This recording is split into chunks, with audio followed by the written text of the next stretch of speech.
Hello friends, नमस्कार। मेरा नाम है संदीप और आप सभी का वेलकम है नथिंग इम्पॉसिबल के यूट्यूब चैनल पर। आशा करता हूं कि आप सभी बहुत ही अच्छे होंगे और आज के इस वीडियो में हम लोग 13 अक्टूबर 2021 के जितने भी महत्वपूर्ण करंट अफेयर हैं उनको इस वीडियो में डिटेल्स के साथ जो है कवर करेंगे। तो आज से आप सभी को करंट अफेयर की वीडियो मैं प्रोवाइड करूंगा और आप जरूर फीडबैक अपना कमेंट बॉक्स में दीजिएगा कि करंट अफेयर की वीडियो आप सभी को कैसे लग रही हैं। इसके साथ ही साथ ये करंट अफेयर किन किन एग्जामों के लिए इंपॉर्टेंट है, तो देखिए आप नेट की प्रिपरेशन कर रहे हैं उसके लिए भी इंपॉर्टेंट तो है ही, लेकिन इसके अलावा अगर आप किसी और भी एग्जाम की प्रिपरेशन कर रहे हैं, जैसे यूपीएससी की कर रहे हैं, एसएससी की कर रहे हैं, या इवन किसी भी एग्जाम की आप प्रिपरेशन कर रहे हैं, उन सभी एग्जामों में करंट अफेयर पूछे जाते हैं, क्योंकि करंट अफेयर एक ऐसा टॉपिक है जो सभी एग्जामों में आपको देखने को मिलता है। तो यहां पर ऑल एग्जाम जो है इंपॉर्टेंट, यानी कि ये वीडियो सभी एग्जाम के लिए इंपॉर्टेंट है जैसे कि आपके लिए। तो चलिए फ्रेंड, वीडियो को स्टार्ट करते हैं और क्वेश्चन नंबर 1 को देखते हैं। सबसे पहला जो यहाँ पर आपका क्वेश्चन है, देखिए हाल ही में किसने HIV एड्स जागरूकता अभियान के दूसरे चरण का शुभारंभ किया? इन चारों विकल्पों में से अगर आपको आंसर पता है तो आप बता सकते हैं, इस तरीके से आपकी प्रैक्टिस भी हो जाएगी। अदरवाइज मैं क्वेश्चन को डिटेल में जो है यहाँ पर एक्सप्लेन भी करूंगा और बताऊंगा इससे जुड़े जो भी इंपॉर्टेंट पॉइंट्स होंगे। तो देखिए यहाँ पर इस क्वेश्चन का जो आपका राइट आंसर हो जाएगा वो है आपका ऑप्शन नंबर सी। आपका राइट आंसर हो जाएगा डॉक्टर भारती परवीन पवार।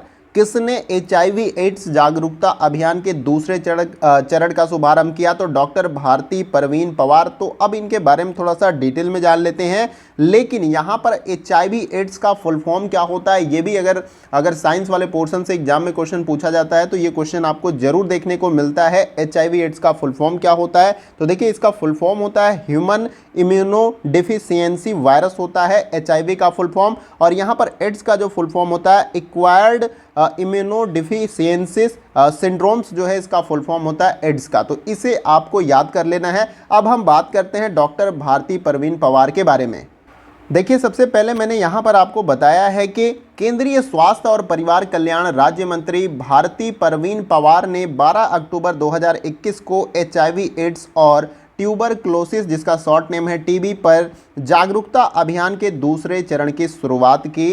ये आपको याद रखना है किसने की है। यहाँ पर स्वास्थ्य, केंद्रीय जो है स्वास्थ्य और परिवार कल्याण राज्य मंत्री हैं, ठीक है, ये सेंट्रल के मिनिस्टर नहीं है, ये राज्य मंत्री भारती परवीन पवार ने जो है 12 अक्टूबर 2021 को HIV एड्स और ट्यूबरक्लोसिस पर जागरूकता अभियान के दूसरे चरण की शुरुआत की। अब एक इंपॉर्टेंट क्वेश्चन यहाँ पर है कि भारत के जो है यहाँ पर स्वास्थ्य मंत्री कौन है? तो देखिए इसे भी आप याद कर लीजिएगा, मनसुख मांडविया जो है फिलहाल में करंट में तत्काल समय में भारत के स्वास्थ्य मंत्री है, इसे आपको याद रखना है। और इसके साथ साथ मैंने यहाँ पर नेक्स्ट पॉइंट में बताया कि आज़ादी का अमृत महोत्सव के तहत जागरूकता अभियान चलाया गया, यानी कि ये जो जागरूकता अभियान था HIV एड्स और ट्यूबरक्लोसिस पर, ये किसके तहत चलाया गया था? आज़ादी का अमृत महोत्सव के तहत जो है इस जागरूकता अभियान को जो है चलाया गया था।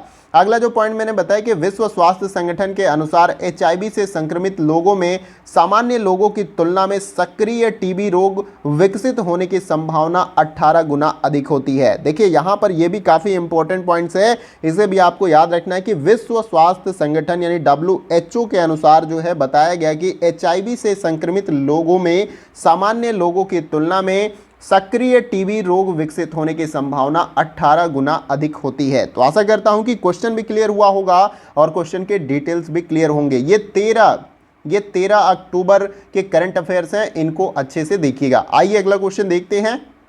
अगला क्वेश्चन हमारा है क्वेश्चन नंबर 2। तो देखिए यहाँ पर पूछा गया कि हाल ही में त्रिपुरा की राजधानी अगरतला में ऑक्सीजन पार्क का उद्घाटन किसने किया? यहाँ पर आपको बताना है, अगर आपको आंसर पता है तो आप बता सकते हैं कि हाल ही में त्रिपुरा की राजधानी अगरतला में ऑक्सीजन पार्क का उद्घाटन किसने किया? तो देखिए इस क्वेश्चन का जो हमारा राइट आंसर हो जाएगा वो है आपका ऑप्शन नंबर डी। यहाँ पर विप्लव कुमार देव ने जो है त्रिपुरा की राजधानी अगरतला में ऑक्सीजन पार्क का उद्घाटन यहाँ पर किया है। ये करंट टाइम में जो है त्रिपुरा के मुख्यमंत्री, ये आपको याद कर लेना है। और इस क्वेश्चन से जुड़े इंपॉर्टेंट जो डिटेल्स हैं आइए उसको भी देख लेते हैं।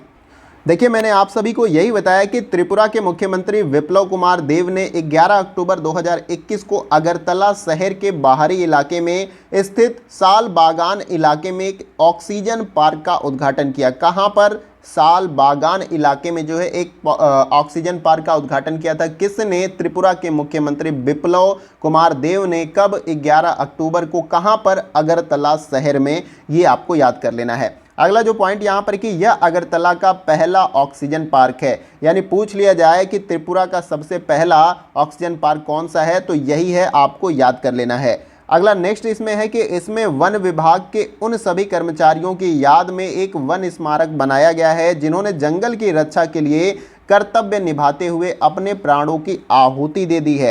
यानी कि इसी वन विभाग में, यानी देखिए यहां पर मैंने बताया कि इसमें वन विभाग के उन सभी कर्मचारियों के याद में, यानी जो भी इस जंगल की रक्षा करने के दौरान जो है अपनी प्राणों की उन्होंने आहुति दी, उन्हीं के सम्मान में एक स्मारक, वन स्मारक जो है यहां पर बनाया गया। अगला जो पॉइंट मैंने बताया कि त्रिपुरा के राज्यपाल करंट टाइम में कौन है, तो सत्यदेव नारायण आर्य हैं। ये भी याद रखिएगा क्योंकि मुख्यमंत्री और राज्यपाल से बहुत सारे क्वेश्चन करंट अफेयर में बनते हैं, तो ये आपको याद रहना चाहिए। त्रिपुरा के राज्यपाल करंट टाइम में कौन है? सत्यदेव नारायण आर्य हैं। इसे आपको याद कर लेना है। आइए अगला क्वेश्चन देखते हैं।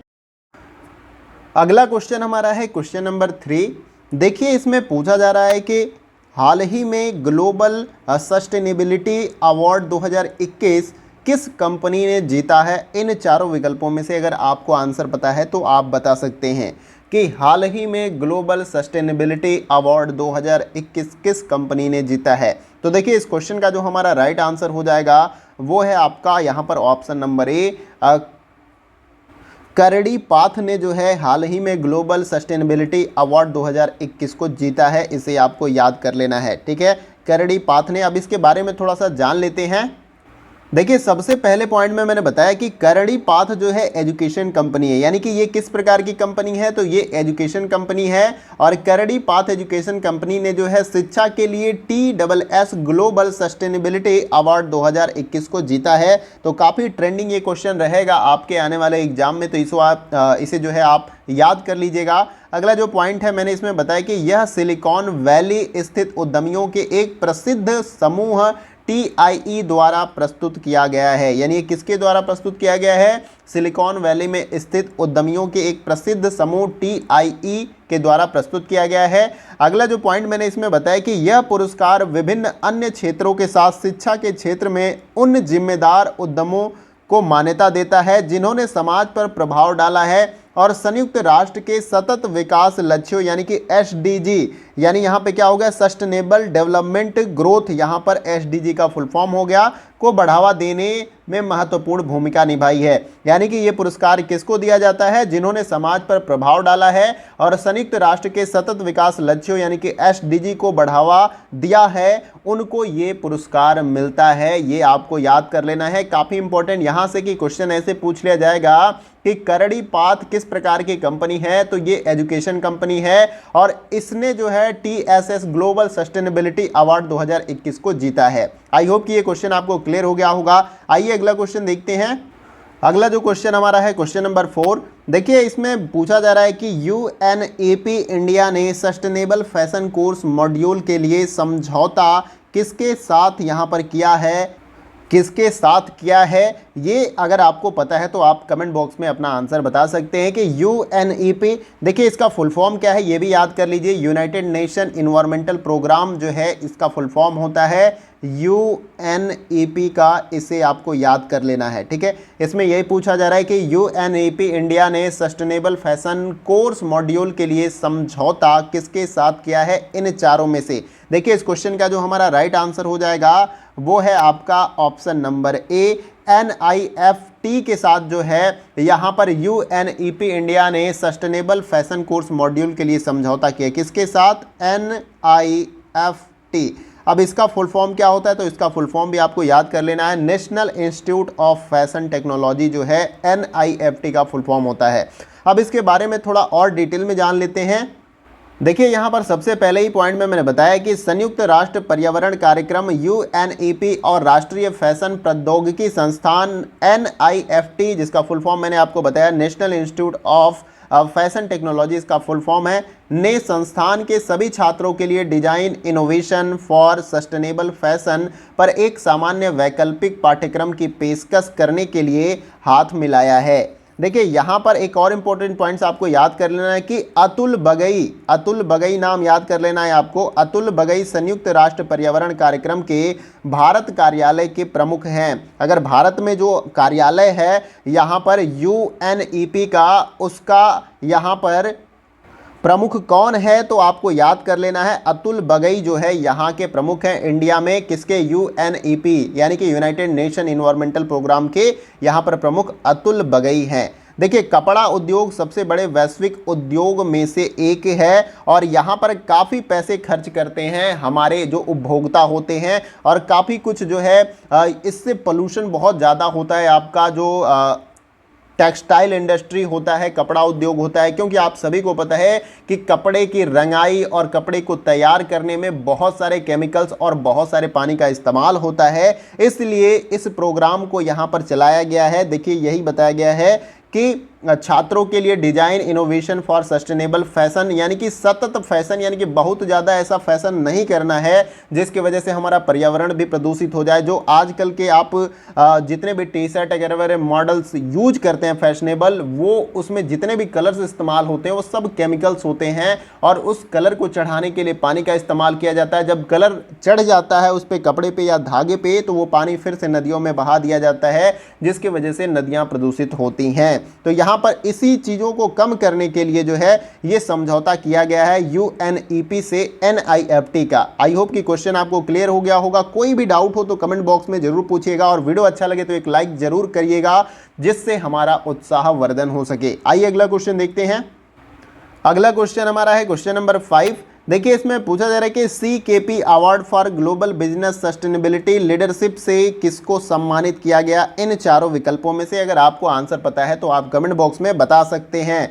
देखिए वैसे इस क्वेश्चन का जो हमारा राइट आंसर हो जाएगा वो है आपका option number C, Satya Nadella को जो है CKP award for global business sustainability leadership के जो है सम्मान से जो है सम्मानित किया गया है सत्या नडेला को। आप सभी को पता है कि सत्या नडेला जो है भारतीय मूल के जो हैं और माइक्रोसॉफ्ट के जो है CEO हैं, ये भी आपको याद रख लेना है। चीफ एग्जीक्यूटिव ऑफिसर जो हैं माइक्रोसॉफ्ट का कौन है? सत्या नडेला है। सुंदर पिचई जो है किसके CEO हैं? गूगल के हैं। और मार्क जुकरबर्ग किसके CEO हैं? तो ये फेसबुक के हैं, ये आपको याद रख लेना। और यहाँ पे एलन मस्क जो है स्पेस एक्स के CEO हैं, मालिक हैं, और टेस्ला के। तो ये चारों क्वेश्चन यहाँ से बनते हैं। CEO के बारे में भी एग्जाम में पूछा जाता है, तो 3 CEO को तो आपको यहीं से याद कर लेना है।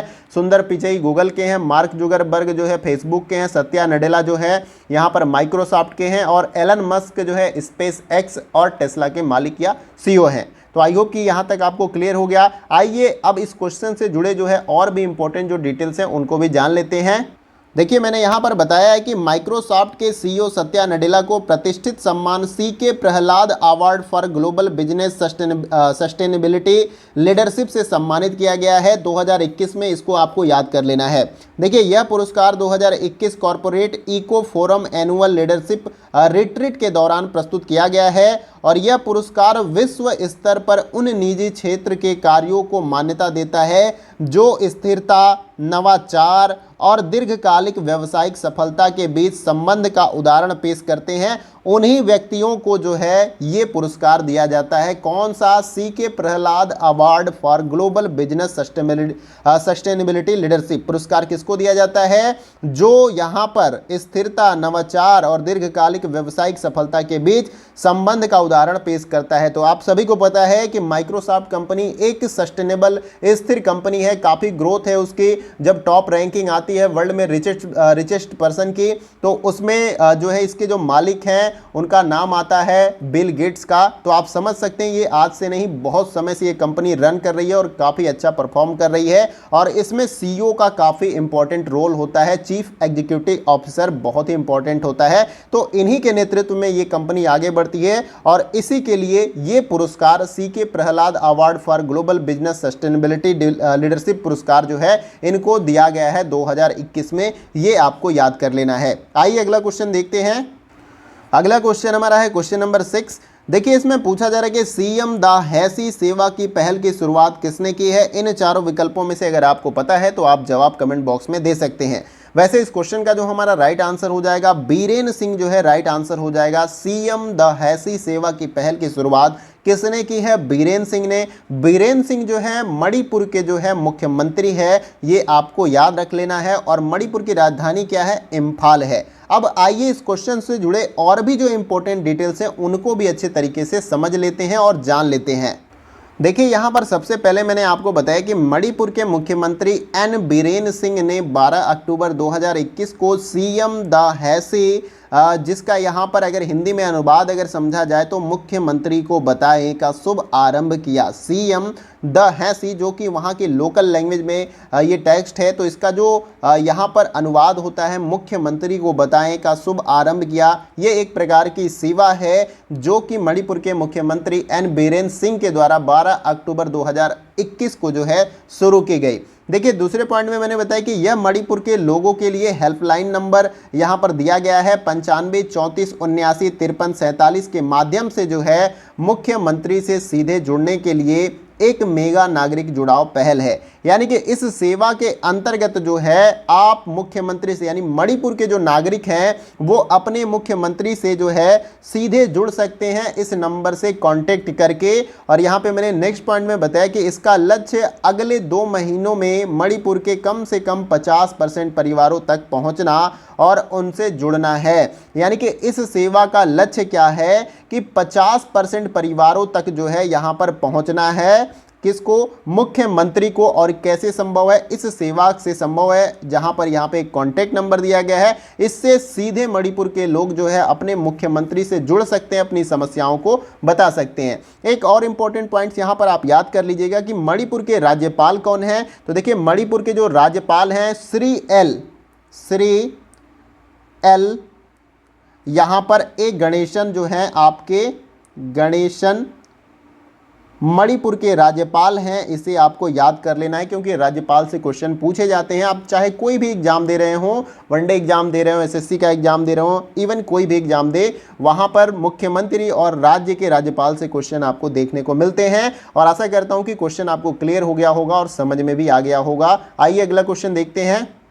अगला क्वेश्चन जो है हमारा क्वेश्चन नंबर 7। देखिए इसमें पूछा जा रहा है कि हाल ही में भारत में किस प्रकार की पेंटिंग को जीआई टैग मिला है। यानी कि यहाँ पर 2021 में अभी फिलहाल में जो है किस प्रकार के पेंटिंग को जीआई टैग मिला है। जीआई टैग का मतलब आप समझते हैं, इसका फुल फॉर्म होता है जियोलॉजिकल इंडिकेशन, जिसको हिंदी में यहाँ पर बोला जाता है भौगोलिक संकेत। ये आपको याद कर लेना है। देखिए यहाँ पर हाल ही में भारत के किस प्रकार के पेंटिंग को जीआई टैग मिला है, तो ऑप्शन बी यहाँ पर आपका राइट आंसर हो जाएगा। करूपुर कलमकारी पेंटिंग को जो है यहाँ पर हाल ही में जीआई टैग मिला है। अब देखिए जीआई टैग क्यों दिया जाता है इसे भी आप थोड़ा सा समझ लीजिए। तो देखिए यह टैग किसी भी उत्पाद को उसके मूल क्षेत्र से जोड़ने के लिए दिया जाता है। यानी कि ये जहाँ की पेंटिंग है उस क्षेत्र से इस पेंटिंग को जोड़ने के लिए ये जो जीआई टैग होता है, जियोलॉजिकल इंडिकेशन टैग होता है, हिंदी में इसको भौगोलिक संकेत कहते हैं, ये दिया जाता है। तो आशा करता हूं कि आपको ये क्लियर हो रहा होगा कि जीआई टैग क्यों दिया जाता है। उस उत्पाद को उस मूल क्षेत्र से जहां से वो उत्पाद निकल कर आया है उससे जोड़ने के लिए जीआई टैग दिया जाता है। तो यहां तक आपको क्लियर हो गया। अब और भी कुछ जो है इस क्वेश्चन से जुड़े इंपॉर्टेंट पॉइंट्स है उसको भी जान लेते हैं। देखिए यहाँ पर जो है मैंने बताया कि तमिलनाडु में करूपुर कलमकारी पेंटिंग और कल्लाकुरिची वुड नक्काशी को भौगोलिक संकेत यानी कि जीआई टैग प्राप्त है। यहाँ पर मैंने क्वेश्चन में इसको मेंशन किया था, करूपुर कलमकारी पेंटिंग, इसके साथ ही साथ यहाँ पे कल्लाकुरिची वुड नक्काशी को यानी लकड़ी की एक नक्काशी होती है उसको भी यहाँ पर जीआई टैग मिला है। ये आपको याद कर लेना है। अगला पॉइंट यहाँ पर मैंने बताया कि यह पेंटिंग एक सूती कपड़े पर बांस के पेड़ और नारियल के पेड़ के तनों से बने पेन या ब्रश का उपयोग करके बनाई जाती है। यानी पूरी तरीके से ये इको फ्रेंडली है। यानी कि जो ब्रश हम आजकल पेंटिंग के लिए इस्तेमाल करते हैं, आर्टिफिशियल ब्रश होते हैं, उसमें सिंथेटिक जो है ब्रश बने होते हैं उनके बाल, और जबकि यहाँ पर देखिए कि बांस के पेड़ और नारियल के पेड़ के तनों से बने जो पेन ब्रश होते हैं उन्हीं का उपयोग जो है इस पेंटिंग को बनाने में किया जाता है। अगला पॉइंट मैंने बताया कि लकड़ी की नक्काशी पारंपरिक डिजाइनों का उपयोग करके मंदिरों से संबंधित वस्तुओं को तराशने में माहिर कारीगरों द्वारा जो है इसको किया जाता है। यानी ये पेंटिंग किसके द्वारा बनाया जाता है? जो यहाँ पर लकड़ी की नक्काशी पारंपरिक डिजाइन का उपयोग करके मंदिरों से संबंधित वस्तुओं को तराशने में माहिर कारीगर द्वारा किया जाता है। तो ये वाला जो पॉइंट था, ये जो यहाँ पर इसको जो जीआई टैग मिला था कल्लाकुरिची वुड नक्काशी, उसको यहाँ पर उससे रिलेटेड ये इंपॉर्टेंट पॉइंट्स था, इसे आपको याद कर लेना है। तो आशा करता हूँ कि इस क्वेश्चन से जुड़े जो भी इंपॉर्टेंट पॉइंट्स मैंने बताए वो आपको क्लियर हो गए होंगे। आइए अगला क्वेश्चन देखते हैं। अगला क्वेश्चन हमारा है क्वेश्चन नंबर 8। देखिए इसमें पूछा जा रहा है कि अंतर्राष्ट्रीय आपदा जोखिम न्यूनीकरण दिवस कब मनाया जाता है? इन चारों विकल्पों में से अगर आपको आंसर पता है तो आप बता सकते हैं। वैसे इस क्वेश्चन का जो हमारा राइट आंसर हो जाएगा वो है आपका ऑप्शन नंबर सी। यहाँ पर 13 अक्टूबर को जो है यहाँ पर अंतर्राष्ट्रीय आपदा जोखिम न्यूनीकरण दिवस मनाया जाता है। ये आपको याद कर लेना है। ऐसा शायद ही कोई दिन जाता होगा जिस दिन कोई दिवस ना होता होगा। अगर आप इस समय स्मार्टफोन का इस्तेमाल करते होंगे तो उसमें अगर आप डेट वाला जो एप्लीकेशन होता है, डेट्स वगैरह वगैरह जिसमें शो होता है, तो उसमें हर दिन जो है एक मैसेज आपको आ जाएगा कि उस दिन कोई ना कोई डे होगा, कोई ना कोई दिवस होगा। तो यहाँ पर अंतर्राष्ट्रीय आपदा जोखिम न्यूनीकरण दिवस जो है 13 अक्टूबर को मनाया जाता है। अब इस क्वेश्चन से जुड़े जो इंपॉर्टेंट पॉइंट्स हैं उसको भी समझ लेते हैं। यहाँ पर मैंने आपको स्टार्टिंग में ही बता दिया था कि अंतर्राष्ट्रीय आपदा जोखिम न्यूनीकरण दिवस जो है हर वर्ष 13 अक्टूबर को मनाया जाता है, यानी हर साल ये 13 अक्टूबर को मनाया जाता है। और इस दिन का उद्देश्य जोखिम जागरूकता और आपदा न्यूनीकरण की जो है वैश्विक संस्कृति को बढ़ावा देना है। यानी इसका उद्देश्य क्या है? इसका उद्देश्य है जोखिम के लिए जो जागरूकता और आपदा न्यूनीकरण की वैश्विक संस्कृति को बढ़ावा देना है। और नेक्स्ट पॉइंट में मैंने बताया कि इस दिवस की शुरुआत 1989 में संयुक्त राष्ट्र के द्वारा की गई थी। याद कर लेना है, 1989 में जो है संयुक्त राष्ट्र के द्वारा जो है इस दिवस की शुरुआत की गई थी। अगला पॉइंट जिसमें मैंने बताया कि हर 2 वर्ष में आपदा जोखिम न्यूनीकरण के लिए संयुक्त राष्ट्र कार्यालय UNDRR विश्व भर में जोखिम की स्थिति की जांच के लिए विशेषज्ञों और नव प्रवर्तकों के साथ कार्य करता है। अब यहाँ पर UNDRR का फुल फॉर्म क्या होगा, इसके बारे में आप कमेंट बॉक्स में मुझे लिखकर जरूर बताइएगा। और अगर आपको नहीं भी पता होगा तो मैं कमेंट बॉक्स में उसका आंसर कर दूंगा कि UNDRR का फुल फॉर्म क्या होता है। तो आशा करता हूं कि क्वेश्चन का डिटेल आपको क्लियर हो गया होगा। आइए अगला क्वेश्चन देखते हैं। अगला क्वेश्चन हमारा है क्वेश्चन नंबर 9।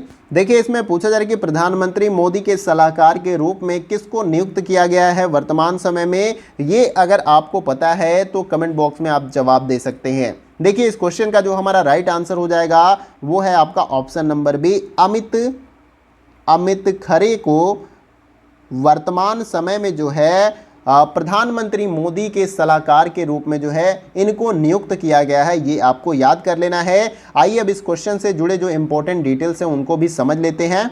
देखिए यहाँ पर मैंने बताया है कि पूर्व IAS अधिकारी अमित खरे को प्रधानमंत्री नरेंद्र मोदी का सलाहकार नियुक्त किया गया है, जो कि क्वेश्चन यहाँ से डायरेक्ट बना था। अगला जो पॉइंट यहाँ पर है कि उन्हें भारत सरकार के सचिव के पद और वेतनमान के 2 वर्षों के लिए नियुक्त किया गया है। यानी कि परमानेंट ये जो है प्रधानमंत्री के सचिव नहीं है, ये सलाहकार नहीं है, ये आपको याद रखना है। 2 वर्षों के लिए जो है वेतनमान के ऊपर जो है इनको रखा गया है या नियुक्त किया गया है, ये आपको याद रखना है। 2 वर्षों के लिए वेतनमान के ऊपर जो है इनको 2 वर्ष के लिए नियुक्त किया गया है सलाहकार के रूप में प्रधानमंत्री का। अगला जो पॉइंट है इसमें कि अमित खरे जो है बिहार झारखंड कैडर के 1985 बैच के अधिकारी हैं, यानी कि IAS अधिकारी हैं ये, ठीक है। IAS ये अधिकारी हैं कब के? 1985 बैच के। अगला जो पॉइंट है इसमें कि उन्होंने दिसंबर 2019 में शिक्षा मंत्रालय उच्च शिक्षा विभाग में सचिव का पदभार भी ग्रहण किया है। यानी कि इन्होंने जो है दिसंबर 2019 में शिक्षा जो मंत्रालय है उसमें उच्च शिक्षा विभाग में सचिव का पदभार भी ग्रहण किया है, यानी उस पद पर भी इन्होंने कार्य किया है। तो ये भी काफ़ी इंपॉर्टेंट है, ये आपको याद कर लेना है। आइए अब अगला क्वेश्चन देखते हैं। देखिए कोई भी डिटेल समझ में नहीं आए तो आप कमेंट बॉक्स में ज़रूर पूछिएगा। और वीडियो कहीं से भी अच्छा लगे तो हमारा उत्साहवर्धन करने के लिए एक लाइक और वीडियो को शेयर जरूर कर दीजिएगा। और आपको रेगुलर बेसिस पे मैं करंट अफेयर प्रोवाइड करूंगा। इसके साथ ही साथ इसका पीडीएफ भी आपको जो है टेलीग्राम चैनल पे, जो कि इसी नाम से चैनल है, उसमें पीडीएफ मैं प्रोवाइड करूंगा। आइए अगला क्वेश्चन देखते हैं। देखिए यहाँ पर कुछ और इम्पॉर्टेंट, यहाँ पर जैसे कि मैंने वन लाइनर में इसको मेंशन किया है, लेकिन ये एग्जाम के पॉइंट ऑफ व्यू से काफ़ी इंपॉर्टेंट है। देखिए सबसे पहले पॉइंट में मैंने स्टार इसलिए लगाया है कि यहाँ से क्वेश्चन पूछे जा सकते हैं। मीरा मोहंती को प्रधानमंत्री कार्यालय यानी कि पीएमओ में संयुक्त सचिव के रूप में नियुक्त किया गया है। देखिए क्वेश्चन पूछा जाएगा कि प्रधानमंत्री कार्यालय या पीएमओ ऑफिस में जो है संयुक्त सचिव के रूप में किसको नियुक्त किया गया है, तो मीरा मोहंती को नियुक्त किया गया है। ये आपको याद कर लेना है। और पीएमओ का फुल फॉर्म आप सभी को पता है, प्राइम मिनिस्टर ऑफिस होता है। अगला जो पॉइंट है इसमें कि रितेश चौहान को प्रधानमंत्री फसल बीमा योजना का मुख्य कार्यकारी अधिकारी नियुक्त किया गया है। अगर क्वेश्चन पूछे कि प्रधानमंत्री फसल बीमा योजना का मुख्य कार्यकारी अधिकारी नियुक्त किसे किया गया है, तो रितेश चौहान को नियुक्त किया गया है। इसे याद रखना। ये सभी जो है करंट के क्वेश्चन है अभी। अगला जो पॉइंट इसमें है कि विपुल बंसल वाणिज्य विभाग में संयुक्त सचिव होंगे, यानी कि यहाँ पर वाणिज्य विभाग के संयुक्त सचिव कौन होंगे, तो विपुल बंसल होंगे। इसके साथ ही साथ आशीष कुमार को गृह मंत्रालय का संयुक्त सचिव नियुक्त किया गया है। अगर पूछ लिया जाए कि गृह मंत्रालय का संयुक्त सचिव किसे नियुक्त किया गया है, तो आशीष कुमार को नियुक्त किया गया है। ये आपको याद कर लेना है। तो यहाँ पर हमने एक तरह से कह लीजिए कि टॉप 10 13 अक्टूबर के जो करंट अफेयर हैं या महत्वपूर्ण क्वेश्चन हैं उनको कवर करने का प्रयास किया, वो भी डिटेल्स में। ऐसा नहीं कि क्वेश्चन को मैंने कराया, क्वेश्चन से जुड़े जो भी इंपॉर्टेंट डिटेल्स थे उनको भी क्लियर करने का प्रयास किया। तो आशा करता हूं कि वीडियो का सेशन आप सभी को पसंद आया होगा। और वीडियो कहीं से भी अच्छा लगे तो वीडियो को एक लाइक करिएगा जरूर, जिससे हमारा उत्साहवर्धन हो सके। और वीडियो को शेयर कर दीजिएगा दूसरों, जो दूसरे मित्र हैं, दूसरे दोस्त हैं, ताकि उनको भी इस वीडियो से लाभ मिल सके। ये मैं सुनिश्चित कर देता हूं कि करंट अफेयर के जितने भी वीडियो इस चैनल पे आपको प्रोवाइड किए जाएंगे उसकी पीडीएफ मैं टेलीग्राम चैनल पे आपको प्रोवाइड करूंगा। और जैसे ये पीडीएफ है, जैसे आप वीडियो में देख रहे हैं कलरफुल, ऐसी ही पीडीएफ आपको वहां पर टेलीग्राम चैनल में मिल जाएगी, ताकि आप इसको अच्छे से रिवीजन कर सके। और इसके साथ ही साथ अगर आप चैनल पर नए हैं और इस वीडियो को पहली बार देख रहे हैं तो चैनल को जरूर सब्सक्राइब करिएगा। और उसके बगल में जो बेल आइकन का बटन होता है इस प्रकार से घंटी का, उसको आप प्रेस कर लीजिएगा, ताकि इस चैनल पे जो भी इंपॉर्टेंट वीडियो अपलोड की जाए उसकी नोटिफिकेशन आपको प्रॉपर मिलती रहे। और कमेंट बॉक्स में लिखकर जरूर मुझे बताइएगा कि करंट अफेयर की वीडियो आपको रेगुलर बेसिस पे चाहिए या नहीं चाहिए, यानी कि यस या नो में मुझे, यस या नो में जो है आप मुझे जरूर आंसर दीजिएगा। मुझे कई दिनों से या बहुत दिनों से कमेंट बॉक्स में मैसेज आ रहा था कि सर आप करंट अफेयर के ऊपर भी वीडियो बनाइए। और मैंने एक पोस्ट भी किया था आप सभी को कि करंट अफेयर की वीडियो आप सभी को चाहिए या नहीं चाहिए। तो आप कमेंट बॉक्स में जरूर क्लियर करिएगा। और वीडियो अच्छा लगे तो वीडियो को लाइक शेयर जरूर करिएगा। तो आज के वीडियो में बस इतना ही, फिर मिलते हैं अगले वीडियो में। तब तक के लिए जय हिंद, जय भारत।